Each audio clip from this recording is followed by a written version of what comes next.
এই সময়লৈকে আমি শুনা পাই আছো যে এই ৰাস্তাখন চেংচন হৈছে বুলি। চেংচন হৈয়ে থাকে, কিন্তু আজিলৈকে আমি কাম দেখা নাপালো। আমাৰ বিধায়ক মহোদয় যেতিয়া প্ৰথম ইলেকশ্যন খেলিছিল তেতিয়া আমাৰ ভোটে হোৱা নাই।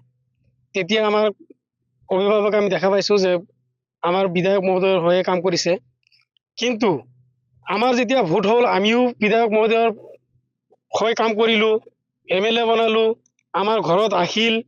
যেতিয়া চামপুৰ গাঁও পঞ্চায়তত যেতিয়া তেখেত MLA পাছ কৰাৰ পিছত যেতিয়া সম্বৰ্ধনা অনুষ্ঠান দিয়া হৈছিল, তেতিয়া সকলোৱে মিলি আমাৰ ঘৰতে তেখেতক মাতিছিল আৰু তেখেত আমাৰ ঘৰত আহি গোটেই ৰাস্তাখন তেখেত দেখি গৈছিল। দেখি যোৱাৰ পিছত তেখেতে কৈছে যে ৰাস্তাখন অতি সোনকালে কৰি দিয়া হ'ব। কিন্তু একেবাৰে আমি দেখা পালো যে প্ৰায় 5টা বছৰ সমাপ্ত হ'ব, এতিয়ালৈকে কোনো ধৰণৰ এচপৰা মাটি এতিয়ালৈকে ৰাস্তাখনত পৰা নাই। যে এইখন ৰাস্তাৰ জৰিয়তে আৰু বহুত আছে, যেনেকুৱা ধৰক কল্যাণ, চামপুৰ, ৰৌমাৰী, বৰকুৰ, এতিয়া ইফালে আৰিমাৰী আছে। গোটেই ৰাইজে এইখন ৰাস্তাৰে চলাফৰা কৰিছে, আমি দেখা পাইছো। কিন্তু আজি এনেকুৱা এটা অৱস্থা হৈছে, এখন ৰাস্তাৰে এজন মানুহতো যাব পৰা অৱস্থা নাই, যে ৰাস্তাৰ কোনো অৱস্থাই নাই। আমি ইফালেদি আপোনাৰ এই ইছলামপুৰ হয় যে চেলমাৰী, যিটো আগতে আমাৰ ৰিংমান বুলি কয়, নদী আছিল, নদীৰ পাৰেৰে আমি অহা যোৱা কৰো। এইখন ৰাস্তাৰ এনেকুৱা অৱস্থা যে যদি কিবা কাৰণে বৰষুণ হয়, যে মানুহ যোৱা পৰা কোনো অৱস্থা এখন ৰাস্তাটো নাথাকে। আমি ৰাইজে আমি আমাৰ ইয়াৰ ইফালে আৰু বহুত কেইখন ঘৰ আছে, এই ঘৰৰ মানুহ ইফালে যাব নোৱাৰে। আমি সকলোৱে মিলি কোনোবাই এখন বাঁহ, কোনোবাই এটা দিন হাজিৰা এনেকুৱা দি তাৰমানে আমি সাঁকোখন বনাই লৈছো। এতিয়া আমাৰ যিজন বিধায়ক আছে, বিধায়কৰ মানে আমি দেখা পাইছো বহুত উন্নয়নমূলক কাম কৰিছে আৰু বহু দিশত আমি দেখা পাইছো সেই দিশৰ মানুহখিনিও MLAৰ যিখিনি মানে কাম, সেই কামখিনিত তেওঁলোক সন্তুষ্ট। আপোনালোক কিয় ইমান ৰাগান্বিত হৈ আছে?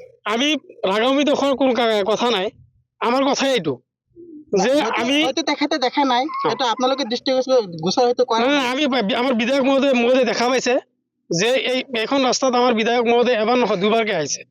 যে দুবাৰকে অহাৰ পিছতো 5 বছৰ পাৰ হৈ গ'ল, 5 বছৰত এটা কামো নহ'ল। কি কোৱা কথা? আমি ভোট নিদিওঁ নেকি? এতিয়া দাবী কি আপোনালোকৰ? আমাৰ ৰাস্তাখন কেতিয়া হ'ব, কোনদিনা হ'ব, আমাৰ বিধায়ক মহোদয়ে আমাক জনাব লাগে। আৰু যদি নকৰে কৈ দিলে হ'ল, আমি নকৰো। আমি আমাৰ এই যি ইছলামপুৰ, বৰকুৰ বা ধৰণীপুৰ আছে, ইফালে আপোনাৰ আৰিমাৰী আছে, চামপুৰ আছে, আমি গোটেই ৰাইজে মিলি আমি কি সিদ্ধান্ত ল'ব লাগে সিদ্ধান্ত ল'ম। যদি ৰাস্তাখন কৰে এইটো ক'লেই হ'ল, আৰু যদি নকৰে এইটো ক'লেই হ'ল। আমি এটা এনেকুৱা হ'ব পাৰে যে সকলোৱে মিলি ভোট বৰ্জন কৰি দিম। আমি ভোট দি কি কৰিম? পঞ্চায়ত কৰ্তৃপক্ষ আহিছে।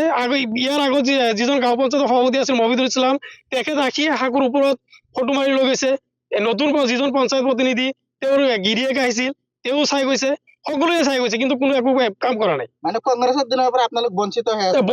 বঞ্চিত। আমাৰ ইফালে কোনো ধৰণৰ কামেই হোৱা নাই। যে আমি ভোট দিও নে কি কৰো? আমি গণতন্ত্ৰত আমি চলো নে ৰাজতন্ত্ৰতে চলো, এইটো আমি এতিয়া গম পোৱা নাই। 30 বছৰ মান হ'ল এই ৰাস্তাটো এনেকুৱা দুৰৱস্থা হৈছে যে এজন মন্ত্ৰী মিনিষ্টাৰ বা আমাৰ MLA, লোকেল MLA বা আমাৰ পঞ্চায়তী ৰাজ ব্যৱস্থাত যিটো সুবিধা, আজিকালি এনেকুৱা সুবিধা এনৰেগাৰ বহুত ফাণ্ড ওলাইছে বা তেনেকুৱা কোনো ধৰণৰ আমাৰ এই ৰাস্তাটোৰ কাম কৰা নাই।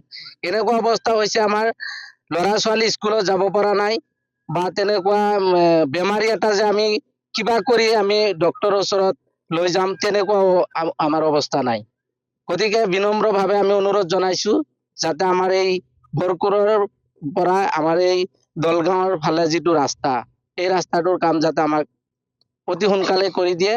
আৰু আমি এনেকুৱা এটা পৰিস্থিতিৰ মুখামুখি হৈছো, এতিয়া চব ৰাইজে এনেকুৱা হৈছে যে আমি সৰুৰ পৰা শুনি আছো এইটো কাম হ'ব, আজিলৈকে 1 চপৰা মাটিও পৰা নাই। গতিকে আমাক ৰাস্তাৰ কামটোক যদি এবাৰ কৰি দিব, নহলে আমি ভোট বৰ্জন কৰিবলৈও বাধ্য হ'ম। আমি ৰাইজে এইটো সিদ্ধান্তত এতিয়া উপনীত হ'বলৈ বাধ্য হৈছো।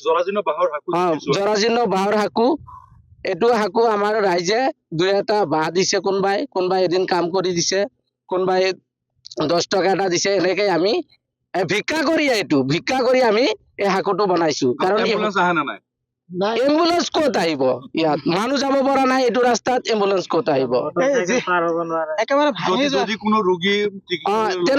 তেনেহলে ৰাস্তাতে এই ঘৰতে মৰিব লগা হৈছে, এনেকুৱা অৱস্থা হৈছে। এই যে সাঁকোটো দেখা গৈছে, বাঁহৰ সাঁকোটো, এই বাঁহৰ সাঁকোটো কেতিয়াবা দুৰ্ঘটনা সংঘটিত হৈছে নে নাই?